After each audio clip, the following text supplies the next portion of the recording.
During my last video, we talked about lineup combinations for the Lakers, everything in regard to their starting lineup, their closing lineup, their rotation in general, lineups for both LeBron and Luka Doncic, both individually and together on the court, but simply about their rotation and what they should do with it going forward.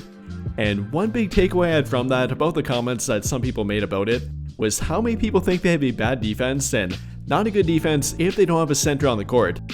And well, that's definitely not the case. That's not true. Whether you're talking about their past 5 games, their past 10 games, even going as far back as their past 15 to 20 games, they've been a very good defense with or without Anthony Davis on the court, and obviously without him after trading him away too. During their past 15 games now, not only do they have a record of 12-3, tied for the best record in the entire league, but they've been sporting a top 3 defense with it, having a defensive rating of 109.3, only falling behind OKC and Boston, and then on top of that, having a net rating of plus 10.1, top 5 in the entire league throughout that time frame. And although some Laker fans don't like to hear it, are absolutely in denial about it, they've actually had a lot of that from a small ball lineup approach. Yes, whether you're talking about defense or offense to them, it's really worked well for them and is a really good fit for their current personnel group. Whether you're talking about prior to trading Anthony Davis or especially thereafter trading him, they've had to turn to a small ball lineup approach, not initially by choice, but now it definitely is by choice for them. Between their big wings and very versatile wings like Dorian Finney-Smith, Jared Vanderbilt, LeBron James, and even Rui Hachimura, they're really fit for a small ball lineup, and especially against smaller teams or simply at the end of games too. It makes them insurmountably harder to defend and a lot easier for them to match up with more quicker, versatile teams too, which they've shown plenty of throughout that time frame. And don't get me wrong, I'm not saying they should go completely all in on small ball, not go away from a guy like Jaxson Hayes, who we really do gotta give credit. In that 15-game time frame, the guys played really well for their team, both prior to Anthony Davis being traded and then thereafter him being traded as well. In those 15 games, the guy's been averaging 6.4 points per game, shooting a team-high 76.4% from the field, grabbing about 4.5 rebounds per game, over 1 block per game, and all around really stepping up big for their team too. And like I talked about during my last video, I think he should remain in their starting lineup, but then when it comes to a closing lineup or throughout the game, yes, they definitely should turn to more small ball. Whether you're talking about the eye test, the numbers, or the lineup data, it definitely does point to them playing really well in the small ball lineup. And with that being said, we're going to explore how they have kind of made that and probably will make that more of their team identity going forward, especially on defense, and why that might benefit their team even more going forward as well. But before we get too far into it, if you want more NBA content from me and direct to the point clips from my main channel and my second channel JSM Plus, then be sure to check out my third channel, JSM Clips. That's where I post the important parts of my videos and the direct to the point parts, both from my main channel and my second channel where I talk about non-Lakers related NBA content, so be sure to check it out if you want more content from me. Both clips from my channels, even for additional clips that don't make it to my main channel or my second channel. So again, would really appreciate it if you checked it out. But getting back to our topic here, and again, while I'm not saying they should go completely all in on small ball, they definitely should think about embracing the identity going forward. And don't get me wrong, their current starting lineup's playing okay for them. In 13 minutes so far for them, they've had a net rating of plus 3.4, a defensive rating of 106.9, which would currently rank second, and then an offensive rating of 110.3, which would currently rank about 24th. I talked about that more in detail during my last video, so be sure to check that out if you want to. But kind of what that points to me here is that there is improvement to be made, and probably some that they really can't get to with that particular lineup.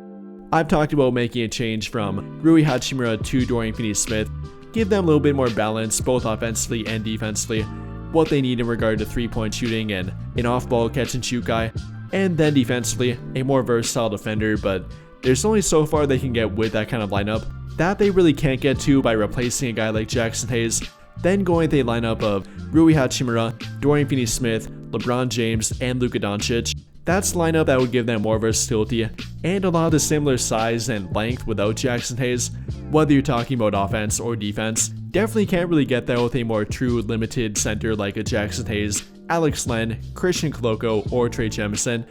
Yes, they can give them more of a lob threat, which is why I think they need to remain in their rotation. Definitely don't go completely away from them. There's obviously benefits that they can give as well, might be limited in some areas and definitely more areas compared to a smaller, more versatile lineup,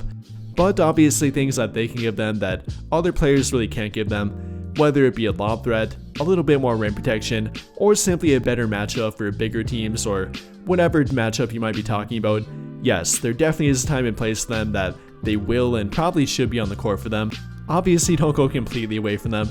but when you're talking about the lineup combinations they put on the court and their rotation simply as a whole, it should be a more versatile approach in my opinion, with their benefit actually being defense again. Yes, obviously Hayes can help them and will be a better matchup for certain matchups, a better fit for certain matchups, but in regard to overall versatility and how they kind of hide LeBron and Luka on the perimeter better, that comes down to guys like Jared Vanderbilt and Dorian Finney-Smith, even guys like Gabe Vincent and Jordan Goodwin as well. Getting them on the court more and pairing them more with Luka Doncic and LeBron at times too, but really Luka on the perimeter, that's the main benefit to their defense and we've been seeing that too. I mean, for example, their best defensive lineup with Luka Doncic, one that's played over 5 minutes anyways, does happen to be a small ball lineup combination, with the combination including Luka himself, Austin Reeves, LeBron James, Dorian Finney-Smith, and Rui Hachimura, collectively putting together an 80 defensive rating, an 88.9 defensive rating, scratch that, and again that's been their best defensive rating since acquiring Luka Doncic, and with him directly in that lineup on the court. While we're obviously not talking about a big sample here, only 8 minutes and definitely not a very firm sample, not something we can directly point to and say, yeah, this will definitely work throughout the entire season and no matter what matchup or what team they play, this will work on defense.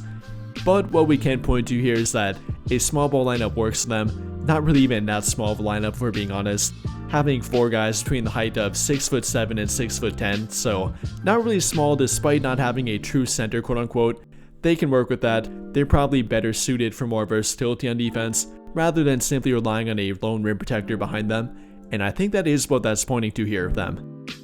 And well, that's only one example, but again, while we don't have a ton of lineup data to support it, we do have the eye test and a bunch of different guys off their bench that can definitely offer defense to their team. I mean, for one, their defensive rating during their past 10 games to 15 games has correlated directly with the return of Jared Vanderbilt. After returning 10 games ago for their team, that defensive rating has shot up, and I for one am inclined to believe that he's had a pretty big part of it. Even with him being on a minute restriction throughout the entire time frame, the guys definitely brought energy for their team, definitely brought versatility for their team, playing anywhere from small forward, power forward, or center, or in regard to defensive matchups, taking on point of attack matchups to their team, taking on wing matchups to their team, and even directly in the post, taking on big men matchups to their team too. So again, definitely has had something to do with it, and I would imagine that he'll be a part of plenty of their defensive lineups that play pretty well with Luka Doncic on the court.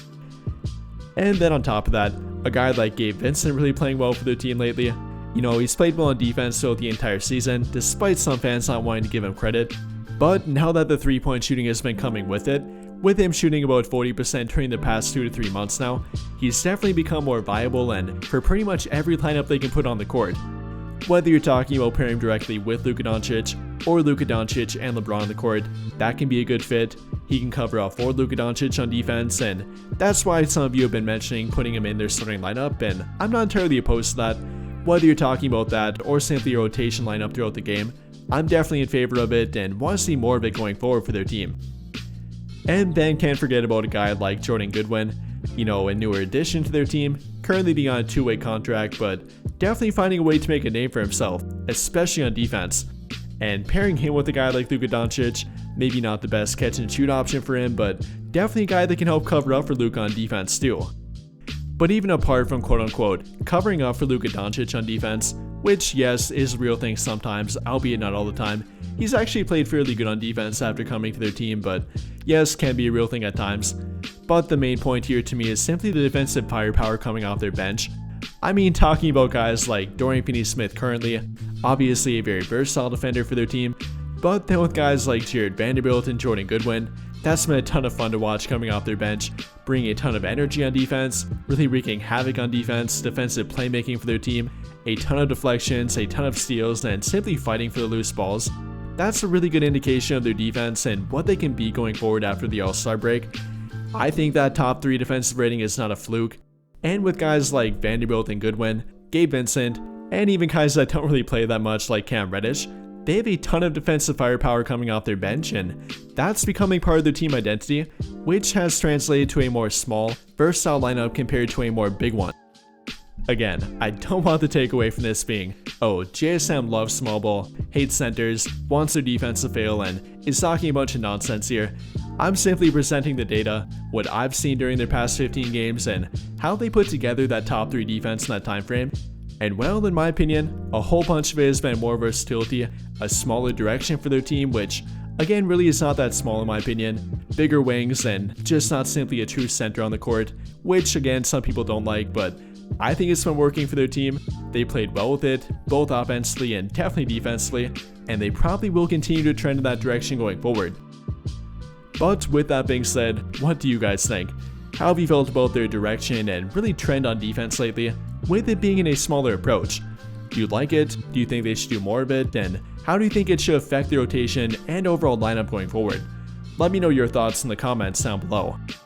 But I think that'll pretty much do it for this one, and if you enjoyed the video, then I'll greatly appreciate it if you dropped a like, subscribe to the channel if you have not already, and hit that notification bell to never miss out when I upload a video.